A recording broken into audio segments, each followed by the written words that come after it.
y es que una pequeña, un pequeño equipo insignificante derrota a una superpotencia como lo es Argentina.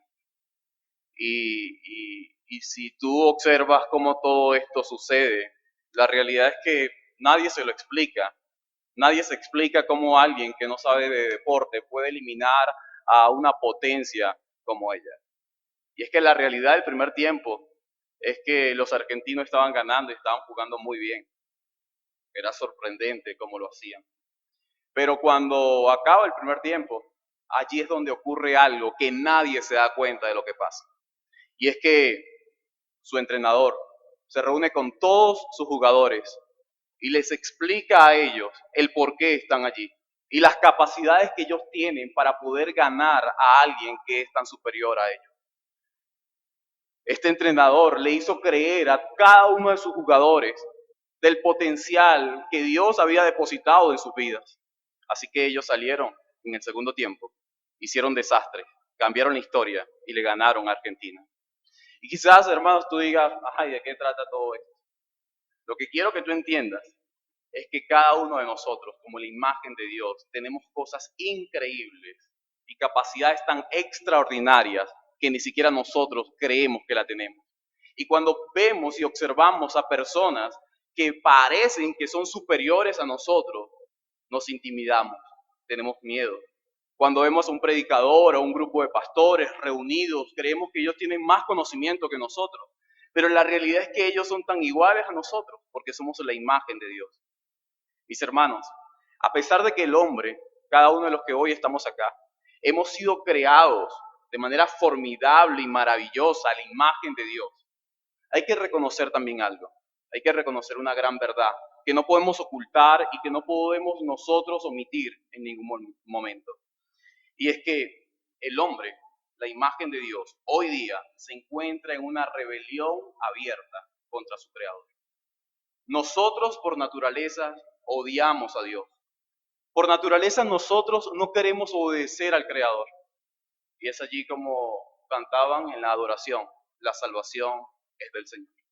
Pero la criatura torcida y rebelde admite y cree y piensa e enseña de que la salvación es de ellos, que nosotros tenemos la facultad de poder salvarnos por nosotros mismos. Esto no solamente afecta a la criatura, esto también afecta a la creación. Cuando tú y yo pecamos, no solamente nos vemos afectados por ese pecado que estamos cometiendo, sino que todas las esferas donde nosotros estamos también se ven afectadas por el pecado o por la transgresión que nosotros estamos haciendo. Ahora bien, el ser completo del hombre, todo lo que nosotros somos, se ha corrompido. No hay absolutamente nada bueno. Y es que el pecado que yace en este mundo se origina en el corazón del hombre. Mis hermanos, a pesar de que Dios puede estar deteniendo el pecado en este momento, el mundo no es mejor. ¿Por qué? Porque sus criaturas son creadores, empresarios de pecado y de mal. La creación torcida y rebelde hiere al creador al maximizar su pecado. C.S. Lewis decía que este es el planeta rebelde. C.S. Lewis decía que este es el planeta silencioso que no desea adorar al creador. Él decía que este es el planeta de los torcidos, de los rebeldes, que no desean enderezarse para adorar al Señor. Yo creo que es una realidad de C.S. Lewis. Ninguno de nosotros hoy hace algo simple para que nuestro Dios reciba la gloria y la honra. Hacemos algo para recibir algo a cambio. Por eso, no podemos confiar en nosotros. No podemos confiar en los hombres. No podemos confiar en nosotros mismos, hermanos. Necesitamos confiar en alguien superior. Pero, ¿sabes? Algo maravilloso.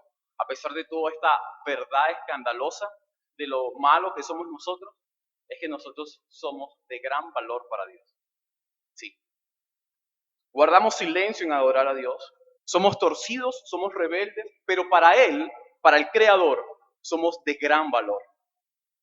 Hermanos, si no fuera por el valor de la imagen de Dios en nosotros, ya nosotros fuéramos sido abandonados al infierno, abandonados en nuestros propios pecados, en un mundo oscuro, en un mundo de tinieblas, donde el verbo no se fuera hecho carne, como lo expresa Juan en el Evangelio.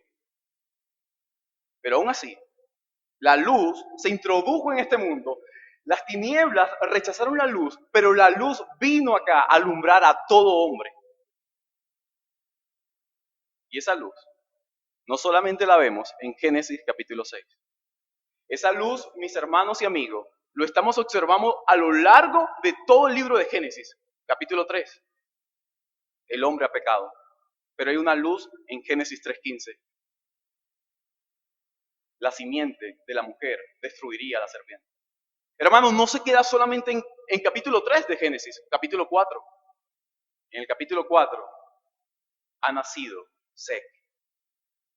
Han recuperado el huerto. Hermanos, capítulo 5, Enoc vivió delante de su Señor. Hermanos, capítulo 6, Noé mantiene viva la esperanza para destruir la serpiente antigua. Mis hermanos, lo que hay aquí es pura gracia. Lo que nosotros observamos en todos estos versículos es gracia sobre gracia, a pesar de que los primeros 7 versículos es pura desgracia. Es por esto que yo he titulado el sermón de hoy, Alterando el mandato cultural. El sermón de hoy es titulado Alterando el mandato cultural. Génesis capítulo 6, versículo 1 al 8. Y este sermón lo he dividido en 2 partes. En primer lugar, vamos a hablar acerca de una alteración del mandato cultural. Versículo 1 hasta el versículo 4. Una alteración del mandato cultural. Y en segundo lugar, mis hermanos, hablaré sobre una gracia que preserva al hombre. Versículo 5 hasta el versículo 8. ¿Qué vamos a aprender el día de hoy? Que la alteración del mandato cultural produce una justa indignación divina llena de gracia para con su creación. La alteración del mandato cultural produce sanciones divinas justas para su creación, pero estas sanciones, esta justa ira de Dios, esta justa indignación divina, está llena de gracia. Samuel Renihan le llamó la maldición misericordiosa. Es decir, es un castigo divino que tiene gracia, que busca preservar la humanidad, que busca preservar su plan. Nuestro Dios tiene un plan y su plan jamás será alterado, a pesar de que nosotros alteremos fragmentos de aquellos mandatos que Él nos ha dado. Ahora bien, quisiera pasar al primer punto, una alteración del mandato cultural, y para esto quisiera leer los primeros 4 versículos de Génesis capítulo 6. Y aconteció que cuando los hombres comenzaron a multiplicarse sobre la faz de la tierra y les nacieron hijas, los hijos de Dios vieron que las hijas de los hombres eran hermosas y tomaron para sí mujeres de entre todas las que les gustaban. Entonces el Señor dijo: no contenderá mi espíritu para siempre con el hombre, porque ciertamente él es carne. Serán pues sus días 120 años. Y había gigantes en la tierra en aquellos días, y también después, cuando los hijos de Dios se unieron a las hijas de los hombres, y ellas les dieron a luz hijos. Estos son los héroes de la antigüedad, hombres de renombre. Mis hermanos, Moisés está hablando acá con Israel, con la nación de Israel, y Moisés le muestra a Israel que las decisiones que los hombres tomaron para cumplir el mandato cultural hicieron enojar a Dios, teniendo como resultado la reducción de sus días ante el eminente juicio divino.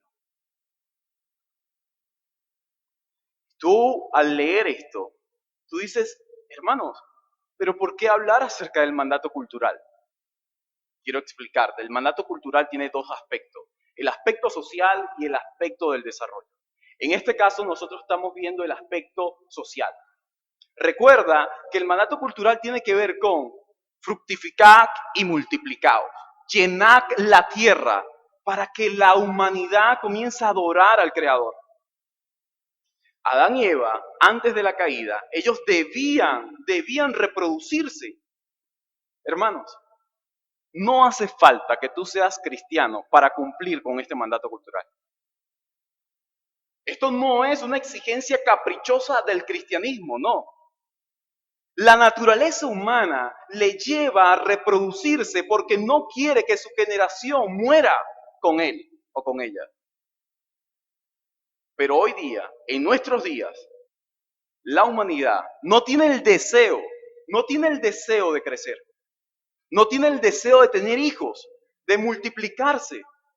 Naciones como China prohíben a los matrimonios tener muchos hijos. ¿Sabes lo que está haciendo China? Está yendo en contra del mandato cultural. El mandato cultural es tener muchos hijos.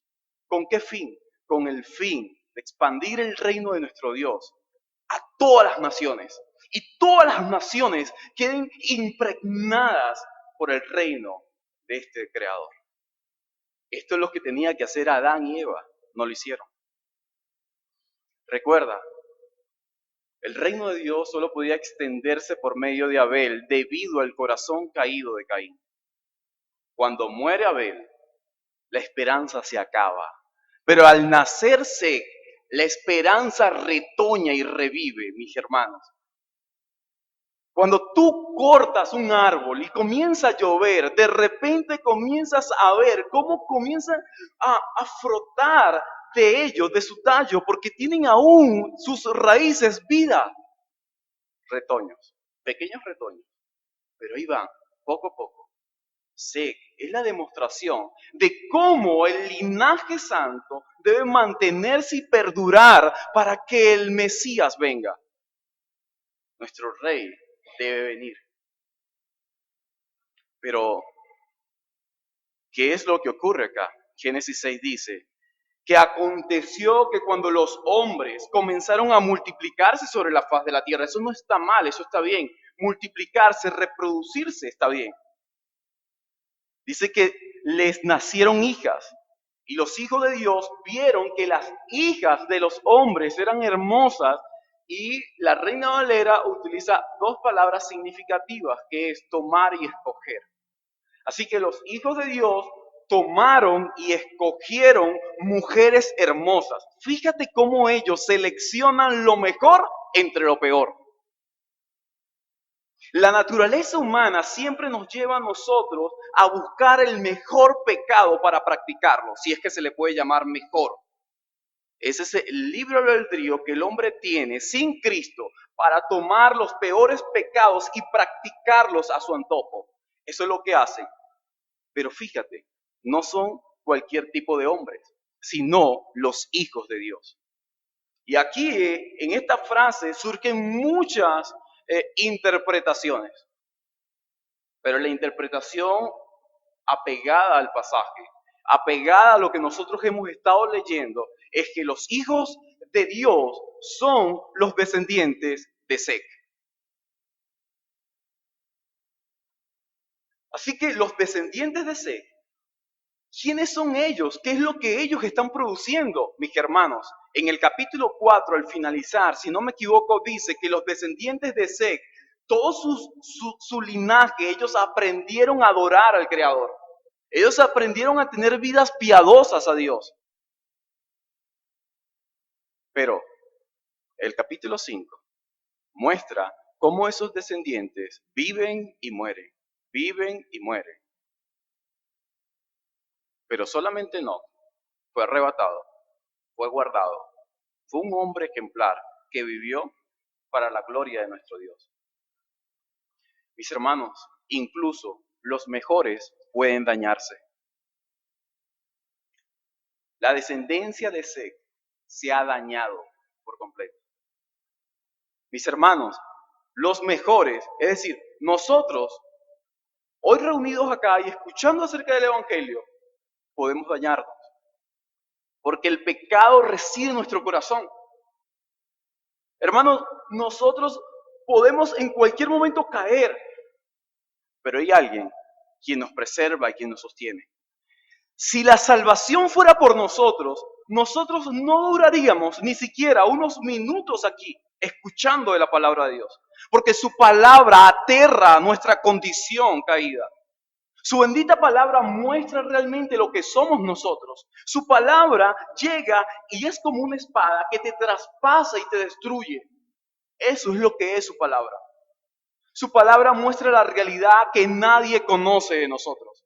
Quizás se conozca de nosotros lo bueno que somos expresando su palabra, o cómo tratamos a alguien, o cómo lo abrazamos, lo besamos, compartimos con él.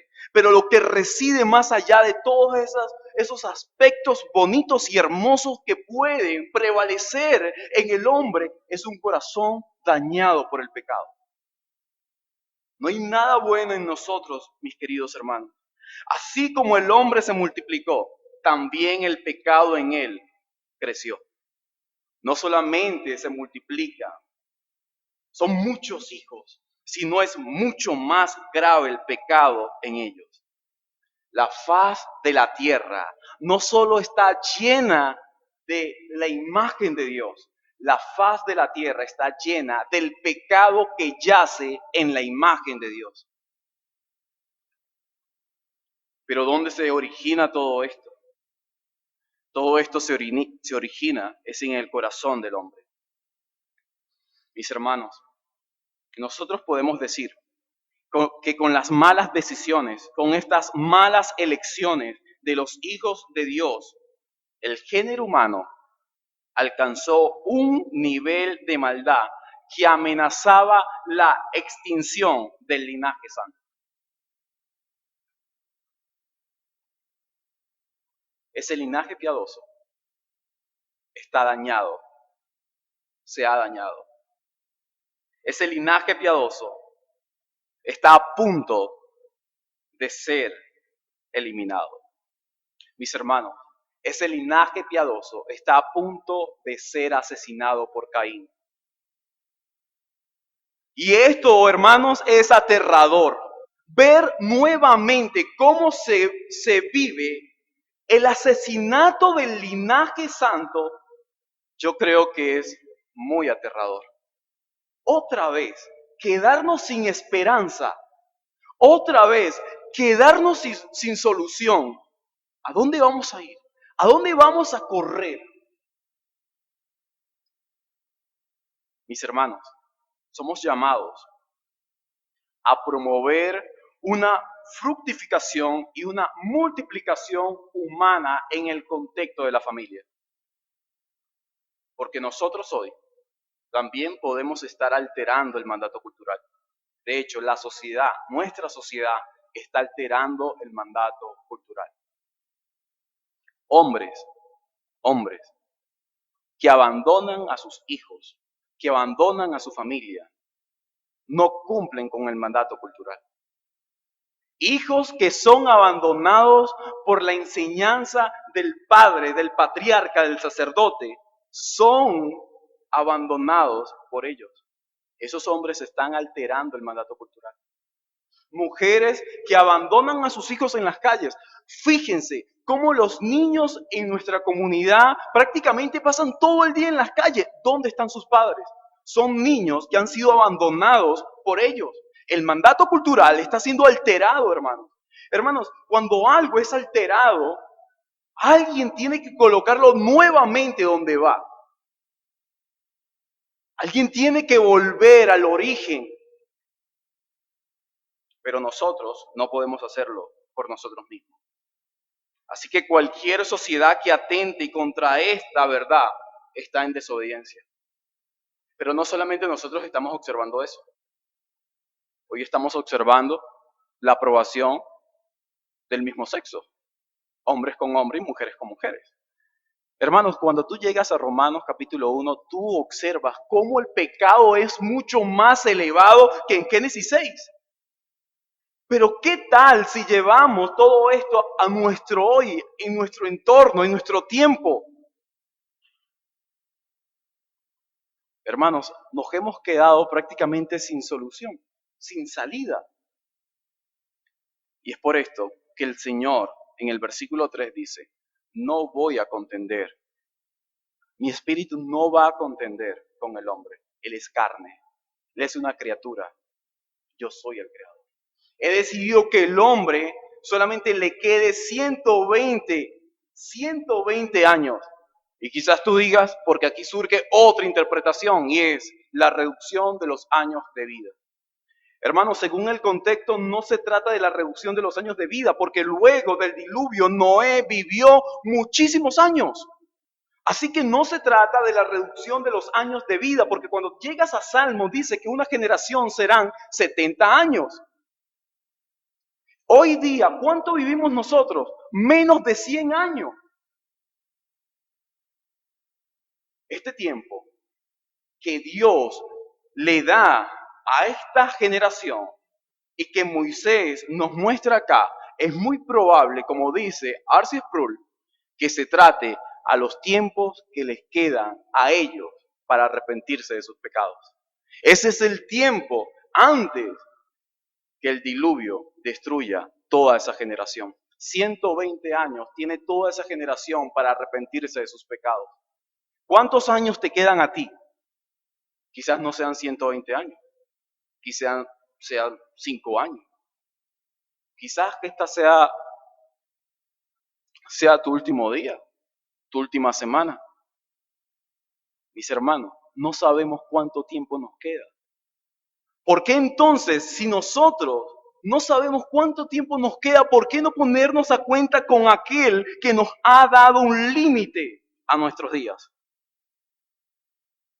Hermanos, en estos 4 versículos hay 3 puntos importantes. Sexo alterado, poder alterado y fama alterada. La alteración de estas 3 esferas daña la imagen de Dios. Pero estas 3 esferas pueden ser esferas que den gloria al Creador. El sexo trae gloria a Dios. El poder trae gloria a Dios y la fama trae gloria a Dios. Pero cuando el pecado crece y se maximiza, ahí se eleva, estas 3 esferas quedan arruinadas por él. Ya lo vimos, como los hijos de Dios comienzan a juntarse con las hijas de los hombres. Sexo alterado. Escogiendo para sí misma las mejores para poder promover su propio reino. Observamos cómo antes de que ellos se unieran, ya habían gigantes. Dice hombres de renombre. Hermanos, estos no son gigantes como ustedes ven en las películas, que de 10, 30 metros, no. O estos no son hombres extraordinarios dotados, no. Estos gigantes y hombres de renombre son personas como Nimrod, fuerte, personas como Goliat, personas como Sansón, personas que tienen habilidades mucho más que algunos de nosotros. Y Moisés dice que estos existían antes y después.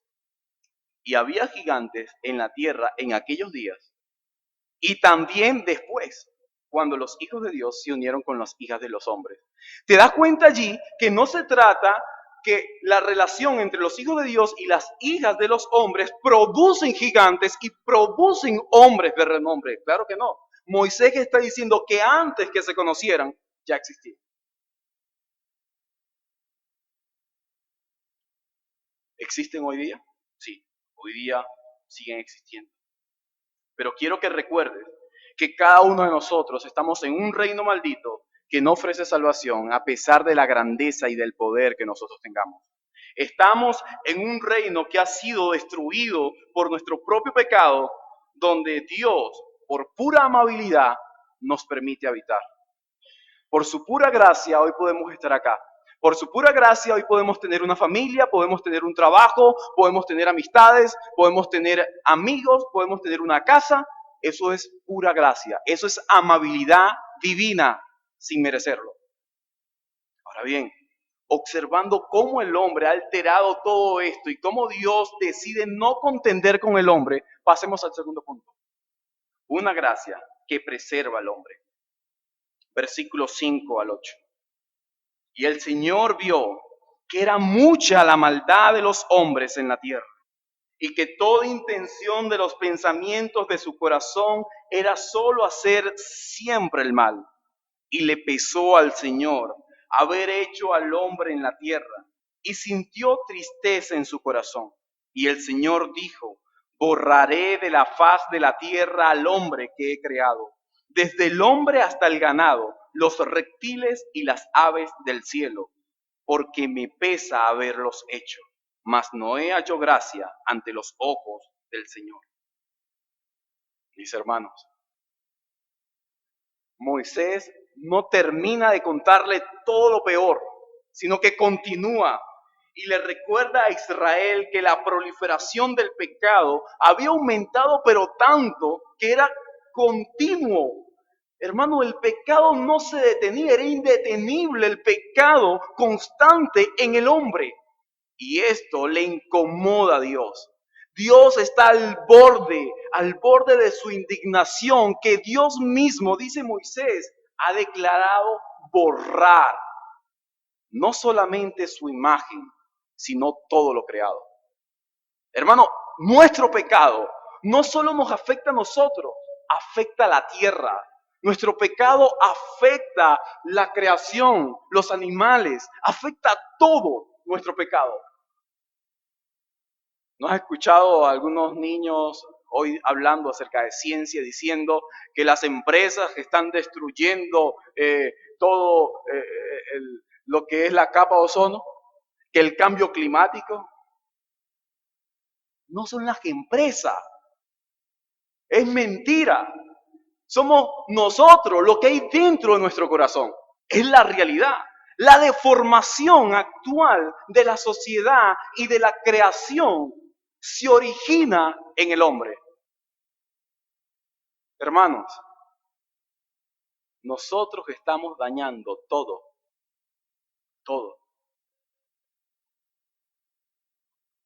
Francis Schaeffer dijo: no hay lugares grandes o lugares pequeños para servir.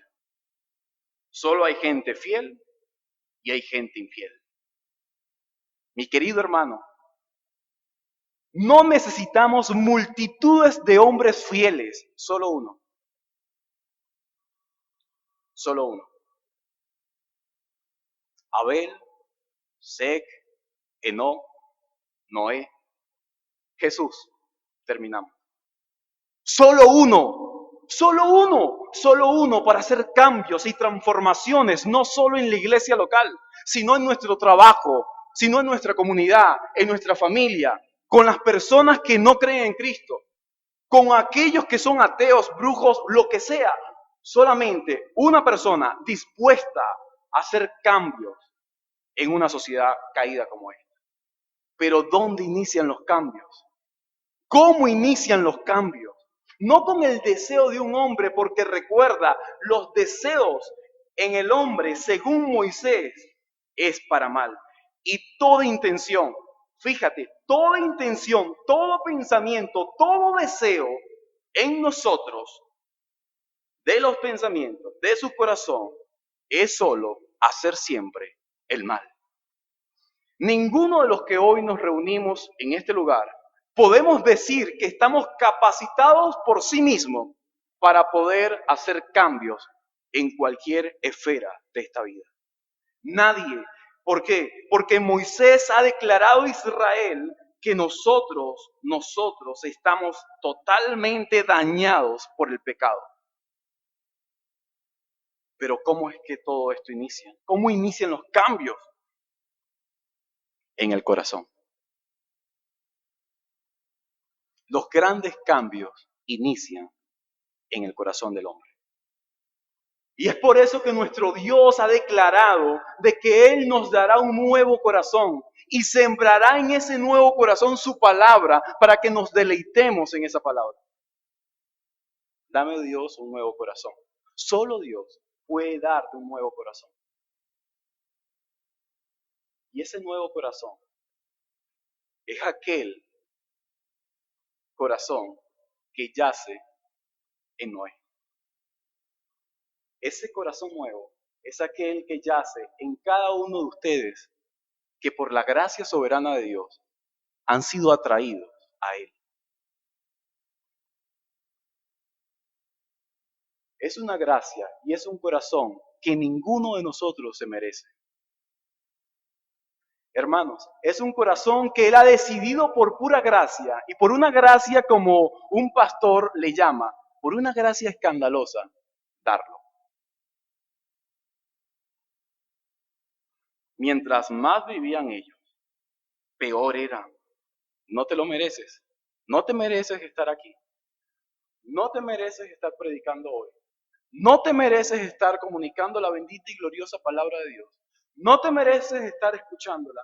No te mereces estar aquí entendiendo tu pecado y clamando a Él por misericordia. No te lo mereces, ni me lo merezco. Nosotros debimos haber sido abandonados. Dios nunca debió habernos salvado. Debió habernos dejado abandonados en nuestros pecados. ¿Y saben lo que iba a ocurrir allí? Un grupo de criaturas arrojadas a destruirse entre sí. Salvajes, despiadadas, con un comportamiento como las bestias que no pueden ser domadas. Pero nuestro Dios, al vernos, al ver nuestro comportamiento, Él sigue diciendo, son de gran valor para mí. Son mi imagen. Negros, blancos, altos, bajos, gordos, flacos. Me pertenecen. Son mi imagen y yo he decidido preservarlos. Su gracia nos ha de preservar para siempre. Mis hermanos, a pesar de la maldad que puede haber en nosotros y de la decisión que Moisés declara en nuestro Dios, a pesar de todo esto, Dios se mantuvo su plan y nos mantuvo dentro de su plan. Mis hermanos, si hay algo grandioso, no solamente es que nos salvó y listo, que eres cristiano y que tienes una Biblia y que puedes escuchar, leer o asistir. No, nuestro Dios nos salvó y nos colocó dentro de ese plan para que trabajemos con Él su plan, mi hermano. Dios no solamente te contrata en una empresa, sino que te hace parte de esa empresa, eres socio de Él. Esta es su empresa, su mundo, su reino, sus naciones y nosotros, sus criaturas, hemos sido llamados por el Rey para servir en cada esfera en este mundo. Mis hermanos, estamos allí. Estamos allí para trabajar con Él. No estamos allí, hermanos, para ser mejores que otros. Estamos allí para servirle a Él. Estamos allí para someternos a Él. Estamos allí para estar bajo el dominio de Él, mis hermanos. Aquí nadie es más que nadie. Todos nosotros, ante nuestro Rey, somos reyes y sacerdotes. Linaje santo, nación santa, pueblo adquirido por Dios. Eso es lo que somos. Pero tú puedes decir, hermano, es cierto que eso somos, pero fíjate lo que dice, que a Dios le pesó en su corazón y sintió tristeza. Sí, quiero que recuerdes esto también, nuestros pecados. Hoy día, nuestros pecados, a pesar de nosotros haber sido salvos, nuestros pecados hieren a Dios. Nuestro orgullo está matando el corazón de nuestro Dios.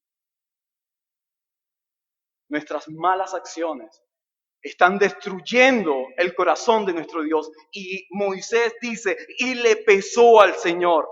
Mis hermanos, ¿qué es lo que le pesó? haber creado. Pero ¿sabes qué? A sus hijos. Los hijos de Dios tomaron y escogieron a las mejores de entre la descendencia de Caín. ¿Sabes qué me pesa? Que te he dado esperanza a Eva y a Adán en Seth, y que esa esperanza en Seth se ha contaminado. ¿Sabes qué pesa a Dios? Que nos ha salvado a nosotros y nos comportamos como el mundo. Si hemos sido redimidos por Dios, salvados por Dios, es para nosotros parecernos a Dios. Mis hermanos, parecernos a Dios en este mundo es posible. Sí es posible. Ayer, hablando con uno de mis hermanos, ellos hablaban acerca de algunos de ustedes. No lo conocían, pero cuando mencioné el nombre de uno de ustedes, ese hermano dijo, esa persona, yo la he escuchado durante muchísimos años porque esa persona es amiga de mi abuela y esa persona es de testimonio. Durante todos estos años he escuchado a esa persona. Pronto los voy a visitar. Necesito conocerles, mis hermanos. Que el mundo hable de lo que Cristo es en nosotros. No nosotros. El mundo debe hablar de lo que Cristo ha hecho en nosotros, mis hermanos. El único que podía calmar esa indignación, ese pesar y esa tristeza, el único que podía cambiar esa decisión del versículo 7, raeré. Fíjate la decisión de Dios. Raeré, borraré, eliminaré de la tierra al hombre que he creado. Dios Padre, porque este no es Dios Hijo. Dios Espíritu Santo, en la primera parte, capítulo 6, versículo 3, dice, no voy a contender. Mi espíritu no va a contender con el hombre. Y aquí, tú observas en el versículo 7, Dios Padre diciendo, borraré lo creado. ¿Pero qué va a borrar? ¿Solamente su imagen? Borraré lo que yo he creado. Borraré al hombre de la tierra. No solamente al hombre. Voy a borrar todo lo que en esta tierra hay. Al hombre. Voy a borrar de esta creación aquello que el hombre debía gobernar. El hombre debía gobernar la creación. El hombre debía gobernar la tierra. El hombre debía gobernar los animales. Lo voy a eliminar también.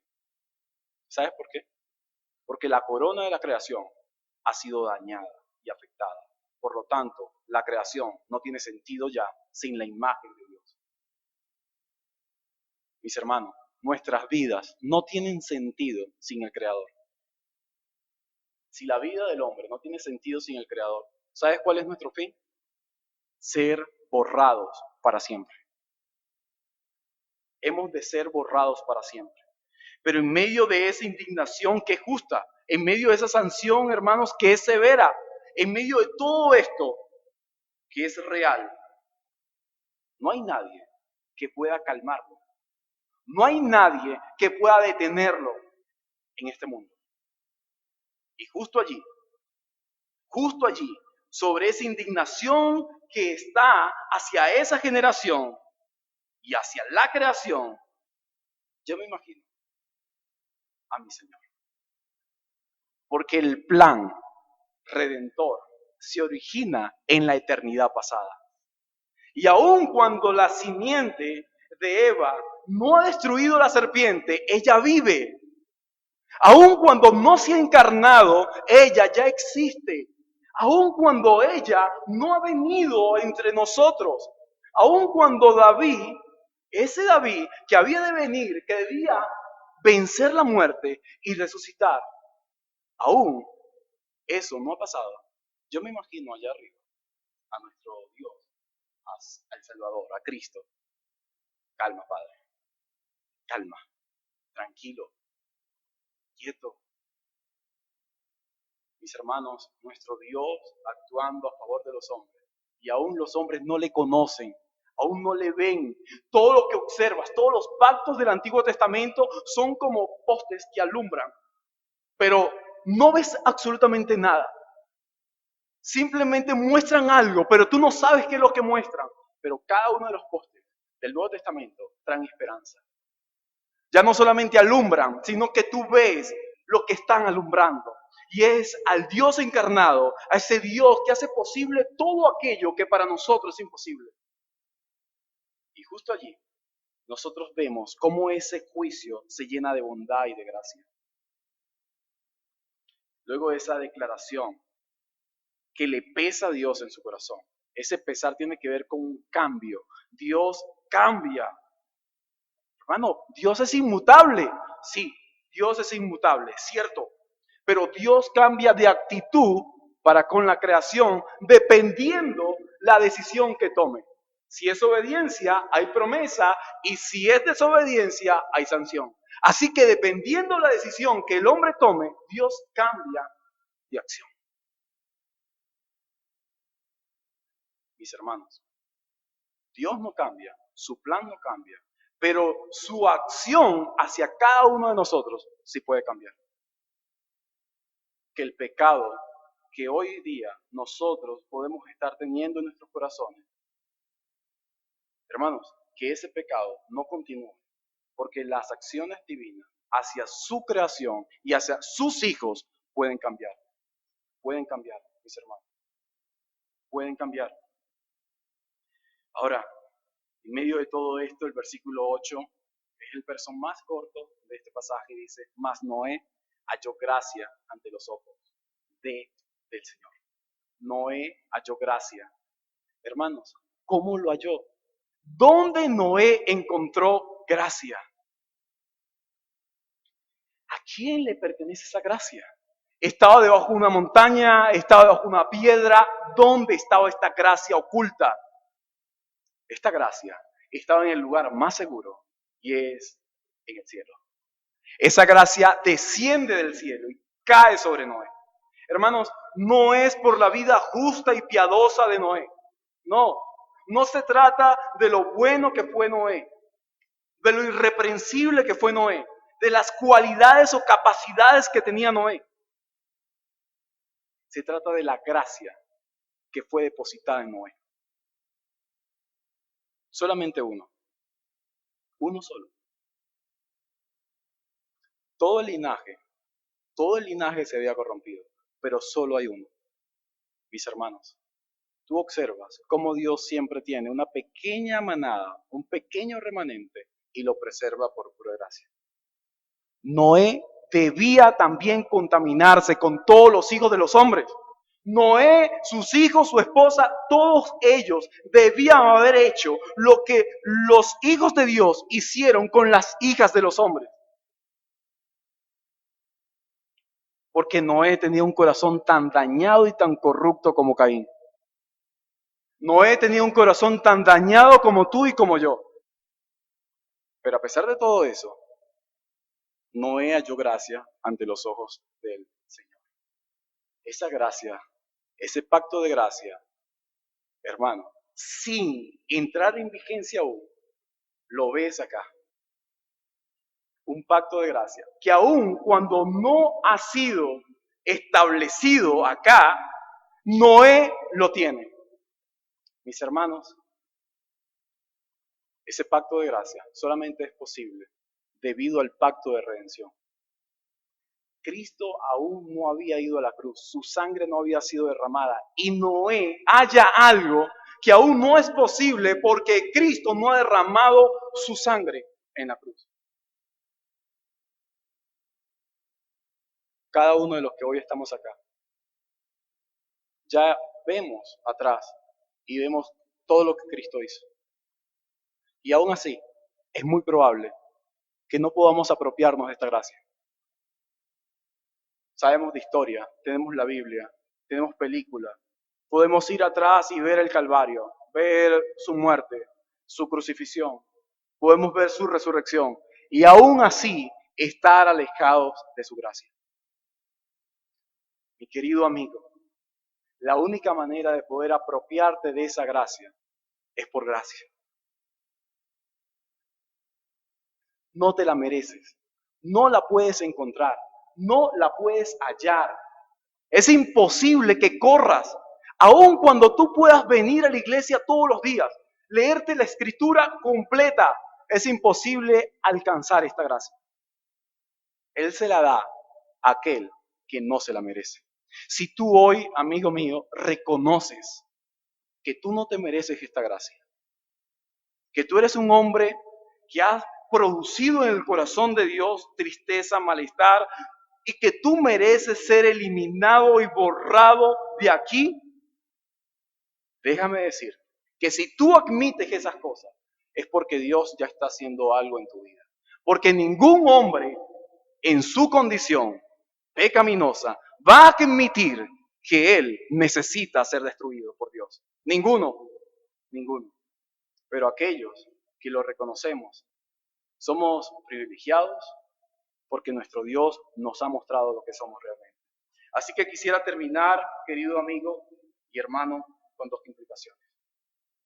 Hermanos, ante el aumento del pecado, ante la alteración del mandato cultural, recuerda que su gracia nos guarda de ser arrastrados para alterar el mandato del Creador. Su gracia te va a cuidar.